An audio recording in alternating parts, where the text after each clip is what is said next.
ఈ జగన్మోహన్ రెడ్డి గారికి ఆయన 5 సంవత్సరాలు పాలన చేసినప్పుడు రాజమందిరంలో కూర్చున్నాడు తప్పితే పరదాలు కట్టుకొని బయటకు వచ్చి వాస్తవంగా అసలు తన పాలన ఎలా ఉంది, ఏం అభివృద్ధి జరుగుతుంది అనేది పట్టించుకోవాలా.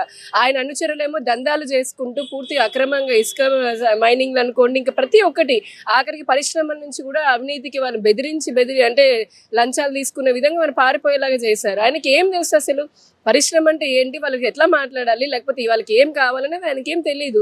ఇప్పుడు అందుకని ఏం చేస్తున్నాడు, క్రెడిట్ చోరీ చేస్తున్నాడు. అంటే ఏదైతే అంతకుముందు ఉన్నటువంటి కూటమి ప్రభుత్వంలో శంకుస్థాపనలు జరిగినాయో ఇప్పుడు మళ్ళీ మా కూటమి ప్రభుత్వం వచ్చిన తర్వాత నమ్మకంతో వాళ్ళు ముందుకు వస్తున్నారు. ఈ కొత్త కంపెనీలు కూడా ఇప్పుడు క్రెడిట్ చోరీ చేస్తున్నాడు. ఎందుకంటే ఆయన చేసింది ఏం లేదు కదా. ఆ క్రెడిట్ చోరీని నమ్మలేదు కాబట్టి ఆయన పాలన 5 సంవత్సరాలు ఇచ్చినప్పుడు ఏం చేయలేదు. అది ప్రజలు గుర్తించారు కాబట్టి వాళ్ళని పక్కన పెట్టారు. ఇప్పుడు కూడా ఆయన పరువు ఆయన తీసుకుంటున్నారు. మా ప్రభుత్వం అంటారా లీగల్గా, అంటే ఏదైనా నిజంగానే ప్రభుత్వం వరకు వచ్చి ఈ నిందల రాజకీయాల్లో కొంచెం సహజంగా, ఎందుకంటే ప్రజలు గమనిస్తున్నారు కదా.